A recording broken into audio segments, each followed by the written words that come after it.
On today's episode, the Chicago Blackhawks lost once again, surprise, surprise, falling 4-2 to the Nashville Predators for their 8th consecutive loss and 11th straight at the United Center. I'll get into a full recap of the game, Patrick Kane's rare offensive struggles recently, and some thoughts on the performance from two young defensemen last night. All that and plenty more right here on Locked On Blackhawks.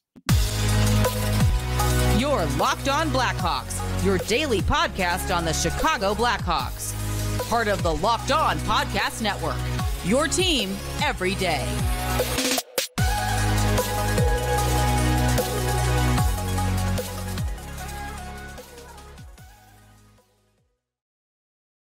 The Locked On Blackhawks podcast, your daily podcast on the Chicago Blackhawks.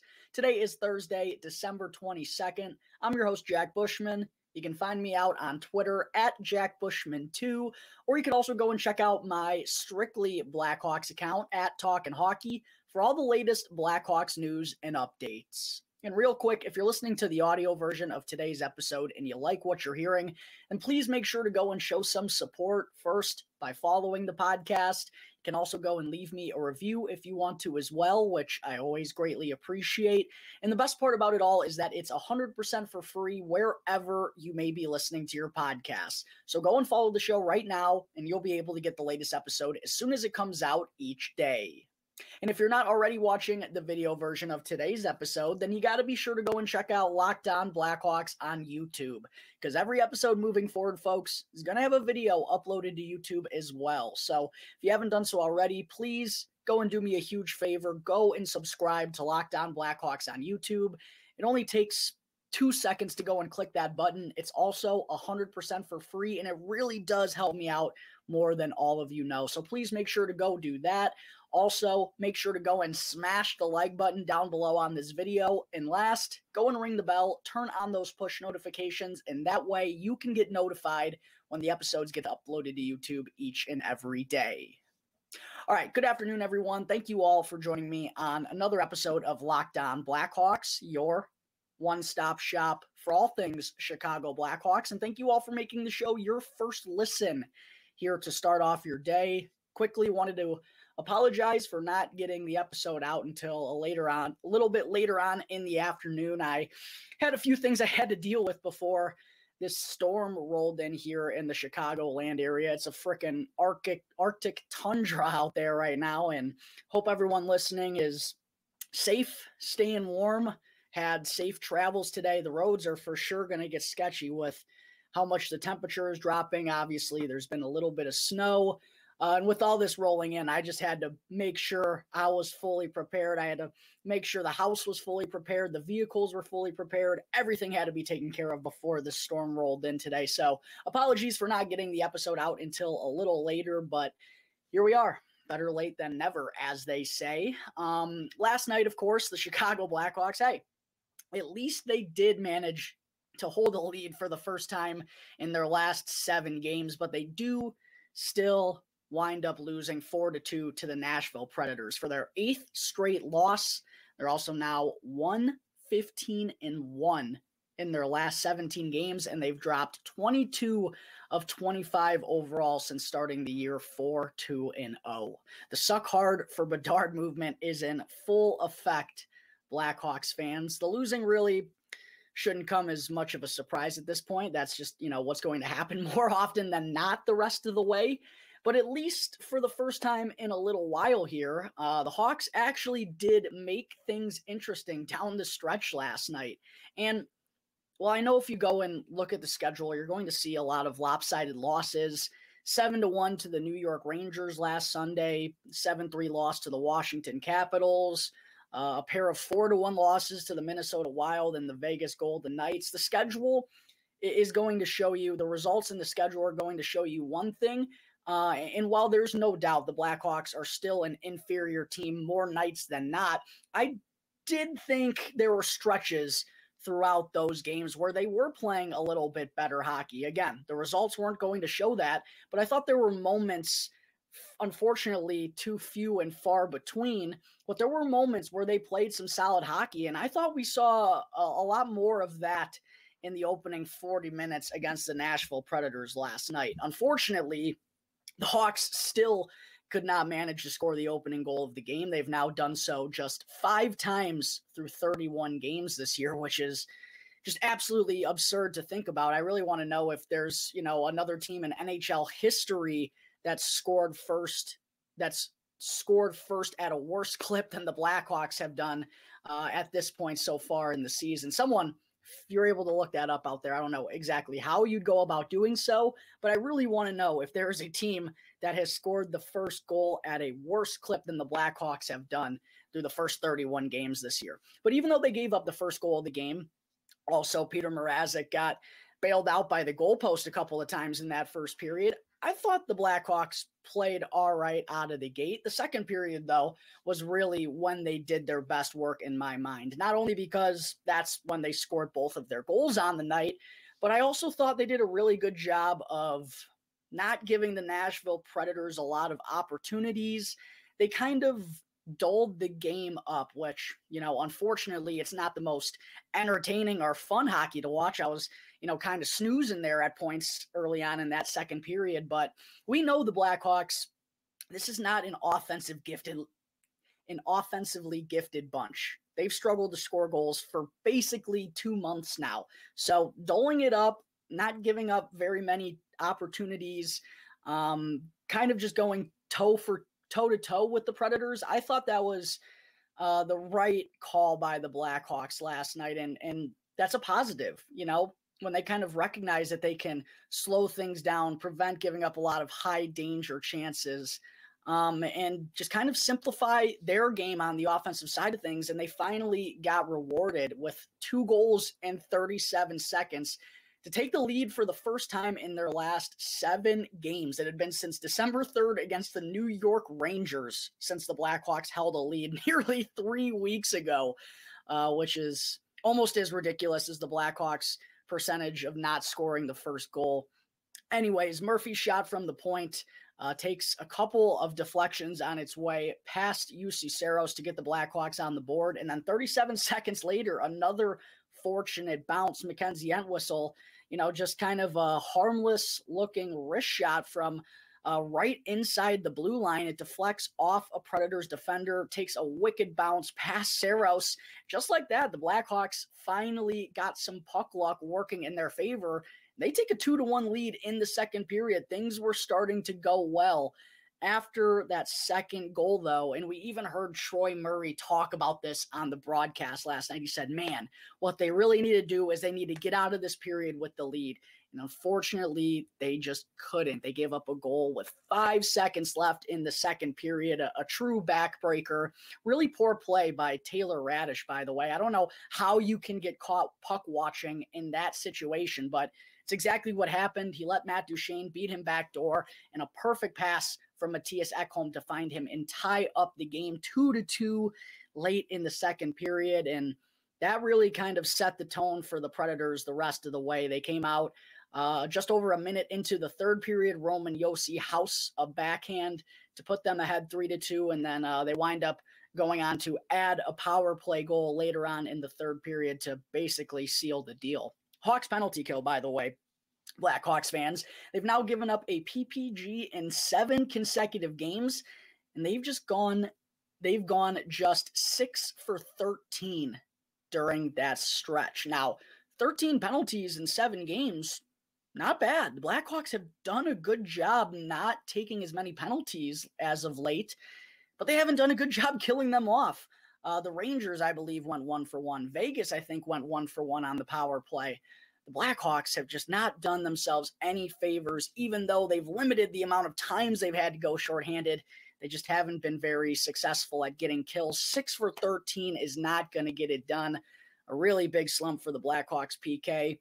Didn't get a timely kill in the third period when they needed it to stay behind by 1. Instead, they fall behind 4-2 and didn't really have anything going the rest of the way in those final 5-6 minutes until Mrazek was off the ice with like 30 seconds left. And Patrick Kane, who I'll talk about here more in just a moment, he had a couple of chances, but fortunately the Blackhawks wind up falling short. All bad news for this team right now as their losing ways continue. 8 consecutive games, but, and there is a but here, Blackhawks fans, they are at least currently in first place in the real standings that matter for them this season, aka the suck hard for Bedard standings as the worst team in the NHL. In that department, the Blackhawks are the best in the entire league.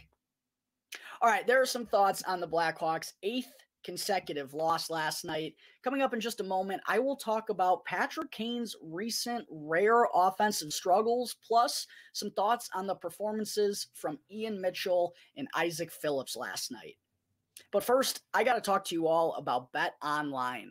BetOnline.net is your #1 source for all pro and college sports betting needs and info this season. You can find all of the latest game developments, matchups, news, and podcasts on whatever game you want to place a wager on. And BetOnline is also your continued source for all sports wagering info, including live betting, esports, and live game scores. And I personally love it because it's both the fastest and the easiest way to place a wager, and they have literally everything from the NHL, NBA, college basketball, college football, the UFC, all MMA. They have boxing. And they even have golf. They really do have everything. So head on over to the website right now, or you can also go and use your mobile device to learn more about all of the trends in action. BetOnline, where the game starts. All right, we're back here on the Locked On Blackhawks podcast. Segment 2, let's get into what's going on with Patrick Kane right now, folks, because good old number 88, after being held without a point once again last night, he has just 2 points, both of them being assists in his last 8 games. He has 2 goals in his last 24 games and 4 in 31 on the season. And that's just, a drought you don't see Patrick Kane going through very often. But what's very apparent to me right now, Blackhawks fans, is a couple of things. One, the dude is just getting absolutely flat out unlucky. Like, it's not as if Patrick Kane's completely checked out or super discouraged by the fact that the Blackhawks are losing basically every game for the last 2 months. No, that's not the case at all. I mean, just go and watch what Patrick Kane did last night. He was absolutely buzzing all over the ice. He led the Blackhawks with 9 shots on goal, 9 in a single game. He had 12 shot attempts and 6 scoring chances just himself. So he's still getting those looks, and that's been a consistent thing too. Patrick Kane has recorded at least 3 shots on goal in every Blackhawks game except for one, dating all the way back to November 14th. And going back a little bit further, since the start of November, there have only been 3 games total where Patrick Kane hasn't finished with 3 or more shots on goal. So he's still getting those looks, and I talked about this a couple of days ago, with this Blackhawks offense not being very dangerous and with Patrick Kane not having the most elite line mates, which I'll talk about here in a second as well, he definitely isn't getting the same amount of high danger opportunities or generating the same amount of looks from areas where, you really can score goals from. He's having to shoot from the outside more often a little bit this year, but he is still getting his chances. He's still getting those looks. Not as frequently maybe as when Alex DeBrincat was here, but Patrick Kane is still getting his opportunities. He just can't get the finished product right now for whatever reason. And that's kind of been the theme for this Blackhawks team throughout the last couple of months. Like, they move the puck well in the offensive zone. If you go and look at the analytics and the advanced stats, they probably deserve better each and every night in terms of the expected goals for at 5-on-5 than what they really get. Just finding the back of the net for whatever reason has been such an issue for this team. And for Patrick Kane, man, it's just got to be so frustrating. And another thing I want to talk about too with Kaner is his shooting percentage. Another thing I mentioned a few days ago. Patrick Kane is now down to 3.8% on the season. And for reference, his previous career low entering the season was 7.8%, and he averages 11.5 for his career. So that goes to show you just how snake-bitten this dude really is getting right now. Like, Kaner easily could have had 3 or 4 points last night, 1 or 2 goals himself. And he also could have had a couple assists if Max Domi had been able to bury some of those chances. And that's another thing with Patrick Kane, Blackhawks fans.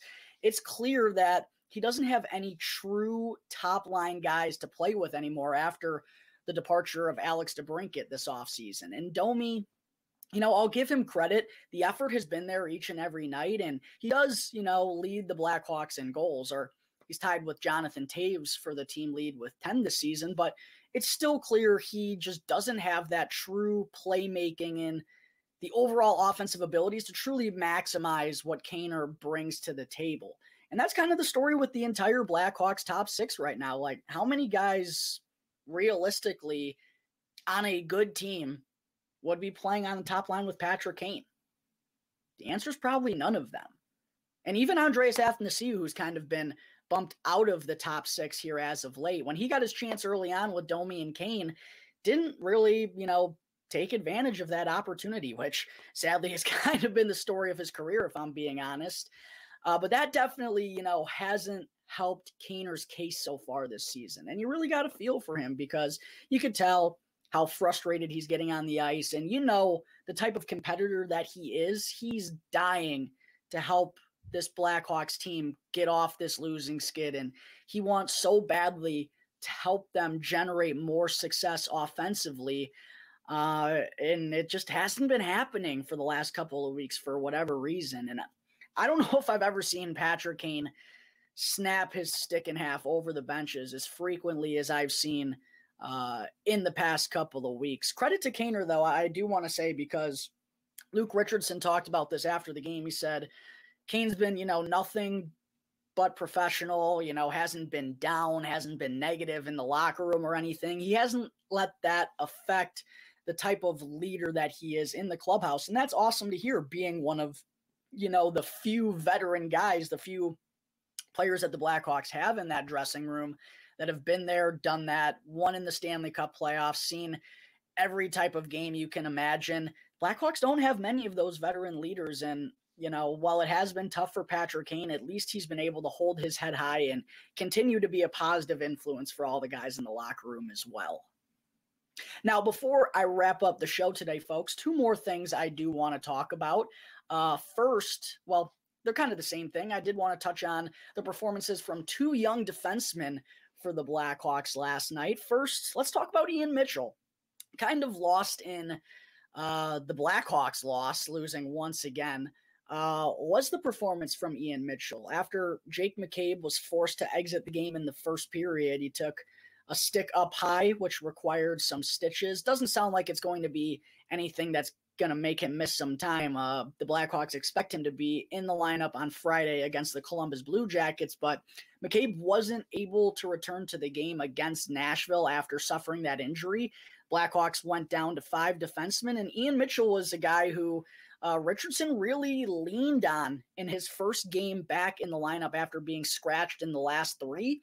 And Mitchell responded really well, in my opinion. He wasn't on the ice for any of the Predators' goals against. I thought he did a really good job of moving the puck out of harm's way, good breakout passes out of the D zone. I liked his aggressiveness with the puck on his stick in the O zone. And I also thought, he read plays well when he was out there quarterbacking the second power play unit. Good, quick, decisive passes, didn't let, an attacking penalty killer get on him too fast and force a turnover. No, he looked smooth and he looked like he belonged out there. So really glad to see that out of Ian Mitchell. And I still don't understand why this guy was getting scratched regularly prior to the injury suffered by Jared Tenorti. Like, why are we playing Jack Johnson and Jared Tenorti over Ian Mitchell when we're the worst team in the NHL? The season's obviously lost at this point. We wanted it to go that direction. I mean, that's the way everyone wanted it to go. I just feel like this is the role that Ian Mitchell should have been playing regardless of the Blackhawks losing some defensemen. And he showed that when you give him these opportunities, again, I know it's just one game, but especially after sitting out for the last 3, it was a really good response last night by Mitchell. He had 2 shots on goal, 3 block shots, and he got all the way up to 20 minutes. I don't know if that's what he should be averaging when the Blackhawks are healthy. That might be a little bit too big of a role in my mind, but 16, 18 minutes, something like that. Second power play unit, maybe second penalty kill unit, give him a couple shifts out there to grow a little bit more comfortable in that area. I just feel like that's exactly how Mitchell should have been handled. What's in the past is done. We can't change it. But I hope that Richardson at least continues to give him this type of role after seeing him handle it really well in his first game back after getting scratched for 3 games in a row. Really glad to see that out of Ian Mitchell.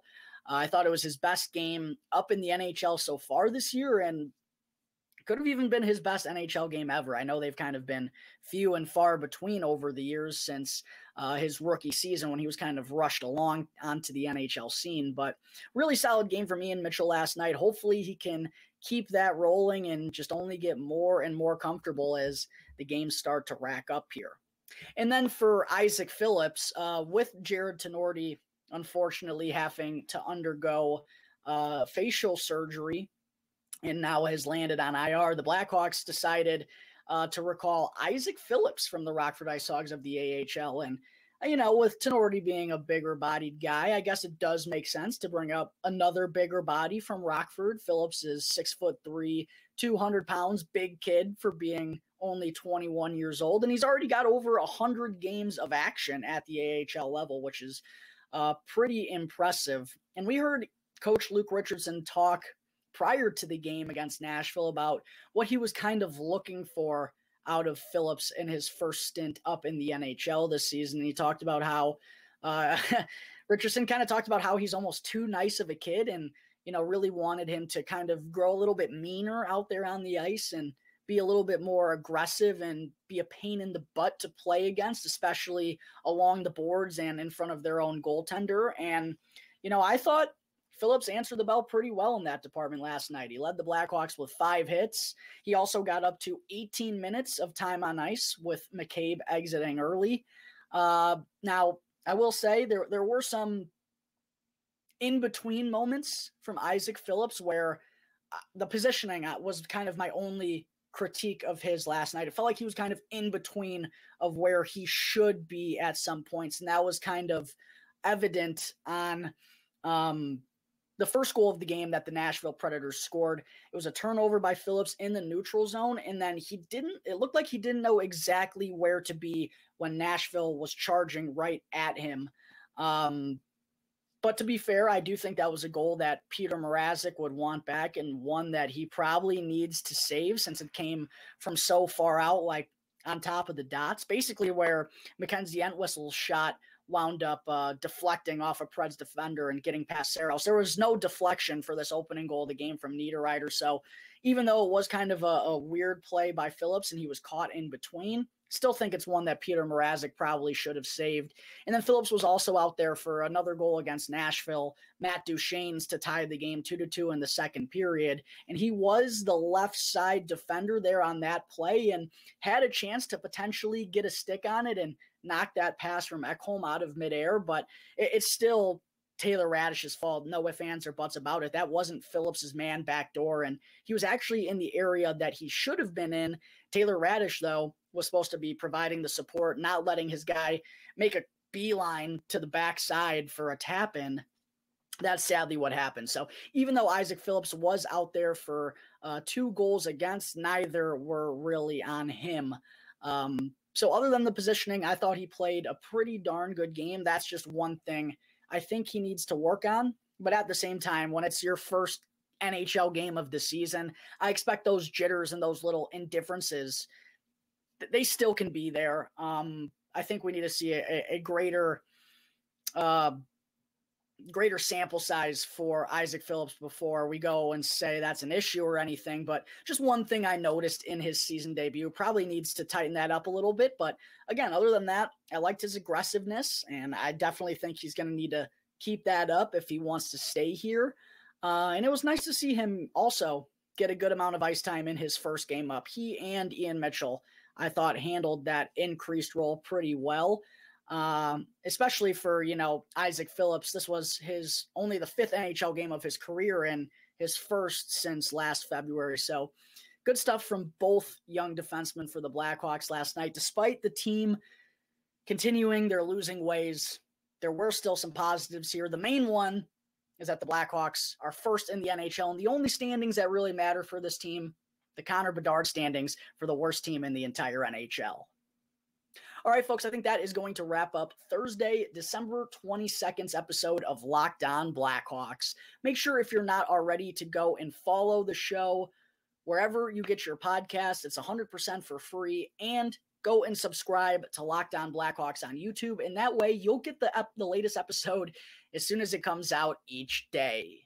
Thanks again for making Locked On Blackhawks your first listen here today. For your second listen, make sure to go and check out Locked On Sports Today. From the games that matter the most to the biggest stories in sports, go beyond the scoreboard and behind the scenes with experts that only Locked On can provide. Locked On Sports Today, available on this app, YouTube, and wherever you get your podcasts. Once again, thank you all for tuning into today's episode. I'm your host, Jack Bushman. You can find me out on Twitter at JackBushman2, or you could also go and check out my Strictly Blackhawks account at Talkin' Hockey for all the latest Blackhawks news and updates. So until tomorrow's episode, that's going to do it for the Locked On Blackhawks podcast, part of the Locked On Podcast Network, your team every day.